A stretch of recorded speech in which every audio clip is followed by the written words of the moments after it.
Hello friends, welcome to இன்றைய special. இன்றைக்கி நம்ம வீட்டு கிச்சனில் சிம்பிளான ஈஸியான சைடிஷ் ரெசிபி தான் போட்டிருக்கேன். 15 மினிட்ஸ் இருந்தால் போதும், நீங்கள் செஞ்சு முடிச்சிடலாங்க. இதை நம்ம ரெடி பண்ணி வச்சிங்கன்னா நீங்கள் 15 டேஸ் வரைக்கும் கேடாமையே இருக்கும்.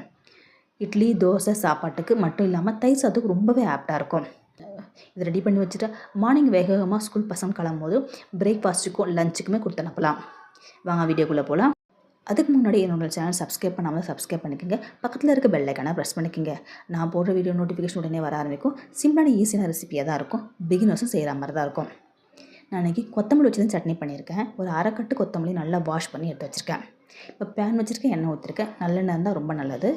எண்ணெய் நல்லா காஞ்சிரும் போது 2 ஸ்பூன் கடலைப்பருப்பு, 2 ஸ்பூன் உளுத்தம்பருப்பு போட்டிருக்கேன். கூடவே காஞ்ச மிளகா காரத்துக்கு ஏற்ற மாதிரி போட்டுக்கோங்க. போட்டு நல்லா வறுத்து விடுங்க. அடுப்பு சிம்லேயே வச்சு வறுப்பட்டு எடுக்கணும். ரொம்ப தீஞ்சிடுச்சுன்னா நல்லா இருக்காது. நல்லா வறுப்பட்டு வந்துடுச்சு. தட்டில் கொட்டி ஆற வச்சுக்கிறேன்.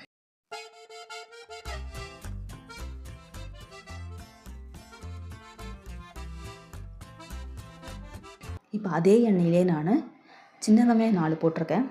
இஞ்சி சின்ன துண்டு, பூண்டு 4 பல் கட் பண்ணி போட்டிருக்கேன். பச்சை மிளகாய் 1 கீரி போட்டிருக்கேன்.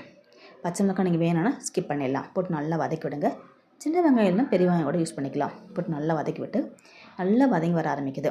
இப்போ இது கூடவே சின்ன துண்டு புளியும் ஒரு மீடியம் சைஸ் தக்காளியும் போட்டிருக்கேன். போட்டு நல்லா வதக்கி விடுங்க. நல்லா வதங்கி வருது. இப்போ இதை நான் தட்டில் கொட்டி ஆற வச்சுக்கிறேன். இப்போ இதில் நம்ம கொத்தமல்லியும் போட்டுக்கலாங்க. கொத்தமல்லி போட்டு கொஞ்சம் சுருளை வதக்கி விடுங்க. அப்போ தான் தண்ணி பதம் போன பிறகு தான் உங்களுக்கு ரெசிபி சீக்கிரம் கெட்டு போகாமல் இருக்கும். தண்ணியோடு நீங்கள் அரைச்சிங்கன்னா சீக்கிரம் கெட்டு போயிடும். ஸ்டோர் பண்ணுற ஐடியாலாம் இல்லைன்னா தேங்காய் கூட இதில் போட்டுக்கலாம் நம்ம. இப்போ நல்லா வதக்கி விட்டுருக்கேன். கொத்தமல்லி தட்டில் கொட்டி ஆற வச்சுக்கிறேன். எல்லாம் நல்லா ஆறி வந்த பிறகு மிக்சியில் போட்டு அரைச்சி தந்துட போகிறோம். முதல்ல நீங்கள் பருப்பு, மிளகாயெல்லாம் போட்டுக்குங்க. அது ஒரு ஓட்டின பிறகு கொத்தமல்லி போட்டுக்கலாம். மொத்தமாக போட்டால் உங்களுக்கு நெழுக அரைய ஆரம்பிச்சிடும். இப்போ நான் ஆல்ரெடி போட்டு அரைச்சிருக்கேன்.